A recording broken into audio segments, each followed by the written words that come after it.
welcome sa Thirst 2.0 na kung saan ay mapapakinggan ninyo ang mga trending topics sa politics, issues sa showbiz. Kaya naman kung hindi pa po kayo nakaka-subscribe, i-subscribe nyo na po yan. And please, pakisama naman ang notification bell para lagi po kayong updated sa mga balitang napapanahon. So ayun, welcome back again to our YouTube channel mga Kadaver Kads. At for today's video nga po ay kukumpirmahin lang natin na itong si Alan Kay wala po kanina no sa Itbulaga, and confirm nasa Japan po siya and meron po siyang show dyan. So nalilito kasi ang ilan kung nasa Cebu daw ba or nasa ibang bansa. May international show po itong si Alan Kay, kaya wala po siya sa Itbulaga. Kasi nag-aalala po ang ilan, no? Kasi kanina itong mga host ng Itbulaga, Alan Kay ng Alan Kay, tapos umiiyak. Siyempre, mapapatanong ilang mga fans, bakit wala si Alan Kay? So, meron siyang show sa Japan. Samantalang, pag-usapan naman natin ang tungkol dito sa naging kaganapan po sa Bawal Judgmental ka ba kanina, na kung saan ang sumalang dito ay walang iba kundi si Dabar Kads, Wally Bayola. So, ang katanungan doon, ano daw ang trabaho nitong si Wally Bayola bago ito pumasok ng Itbulaga. And nakakagulat yung mga revelasyon doon kasi boy muna pala itong si Wally Bayola bago siya mag-Itbulaga, and ang dami niya pong pinagdaanan doon.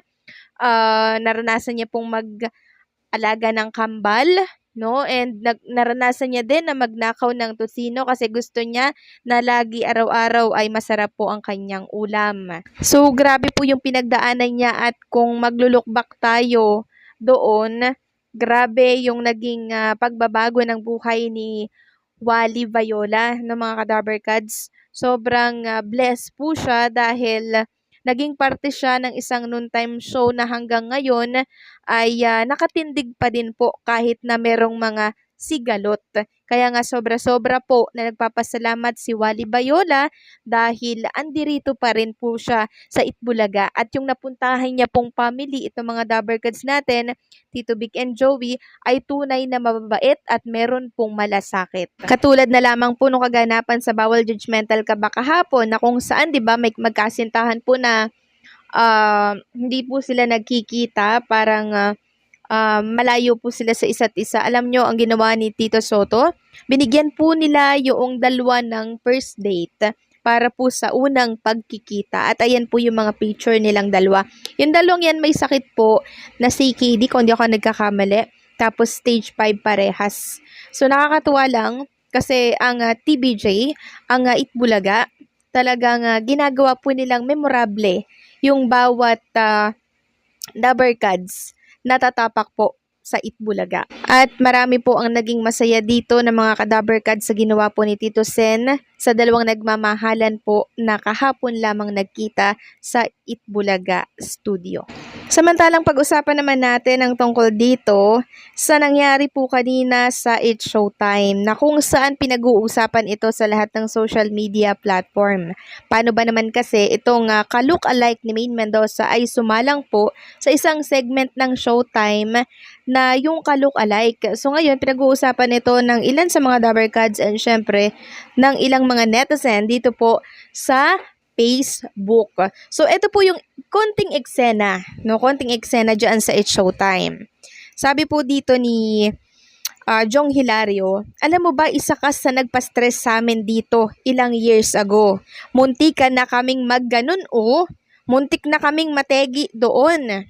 Kasi hindi naman dingid sa ating kaalaman mga Kadaver Kads na itong Aldab, itong kalye serye na ginampanan po ni Maine Mendoza and Alden Richards, talagang napakalakas po nung kasagsagan ng Aldab. Wala na nga pong nanunood halos ng It's Showtime nung time na yon. At inamin na din po yan ni Vice Ganda nung nakaraan na sobrang lakas po ng tambalang Aldab ng kalye serye, wala na pong nanunood sa kanila. And yan po ang katotohanan mga Kadaver Kads, talagang nakabuo po ang Itbulaga ng tambalan na talaga namang kinabaliwan po ng marami, no? Grabe po talaga ang lakas noon. And kanina nga Ayan, may ka-look-alike na sumalang. Ka-look-alike ito ni Maine Mendoza and naaliwan po ito ng marami. Actually, wala namang issue dito. Yun nga lang, merong ilang mga netizen na nagsasabing OA naman, di naman kamukha, ganto ganyan. And doon nga po sa isang channel, may nagsabi na, ang OA mo naman, Ders TV, ang OA mo naman, ganto ganyan. Hayaan daw na mag-strive yung dalawang noon time. Hindi naman ka-OA-han yun. At wala naman akong sinasabing mali. Ang ginawa ko lang, nagbalita ako ng tungkol sa Dabber Gods na nandoon sa It's Showtime. Ka-look-alike nga lang. So, ano OA doon?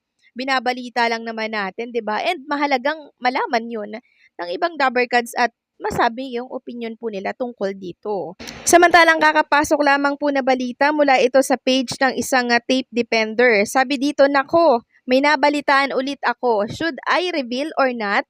Wag na lang, let it be a big surprise. Tapos, kung meron siyang in-insert dito ng mga emoji, 7, tapos yung clock nasa 12, which is 12 noon, tapos sa channel 7. So, ibig sabihin ba nito, itong pagbabalik po ng Tape Incorporated na programa ay ilalagay sa GMA 7, yung kanilang show, 12 noon. So, paano naman ang It's Showtime dito kung yun po ang pinalalabas sa post nitong si Procnoy? Something nakakagulo, something naguguluhan ako. Ililipat ba ang It's Showtime sa GTV? Kasi sa aking pagkakaalam, itong It's Showtime po ang pinirmahang kontrata po ay until December 2024. So, hindi na ba i-renew yung naturang kontrata ng It's Showtime dito po sa GMA at ang ilalagay na programa ay sa Tape Incorporated na? So, kung ganun man nga po ang mangyayari, possible na sa GTV bumalik ulit itong It's Showtime. No? Sa GTV, malakas pa rin naman ang kanilang ratings. Mababawasan nga lang and possible na malamangan sila ng Itbulaga. Kasi ang Itbulaga po sumisipa ang kanilang ratings dito po sa TV5. Sa TV5 pa lang nakakuha na po sila ng 4.0 or 3.8%, no? So ibig sabihin pag nangyari 'yon, malalamangan na po ng Itbulaga itong It's Showtime. Sa ratings, no? Sa ratings po 'yun mga Dabber Gods kasi syempre malakas ang hatak ng GMA sa ratings pag nandyan yung It's Showtime, pero mababawasan yun pag yun ay nangyari. Ito lang naman ay aking opinion dito po sa naging post ni Procnoy kasi 7 tapos alas 12, alam naman natin ang It's Showtime ay nasa GMA, 'di ba mga ka-Dabber Gods? So ano po ang inyong ano po ang basa ninyo dito sa post ni Procnoy? 7 tapos alas 12. So, dun pa lang po, di ba? Gets mo na yung programa nilang ilalagay sa pang noon time. Di ba, mga ka-Dabber Gods? So, abangan na lang natin yan. Itong akin lang naman ay nagbase sa post ni Procnoy.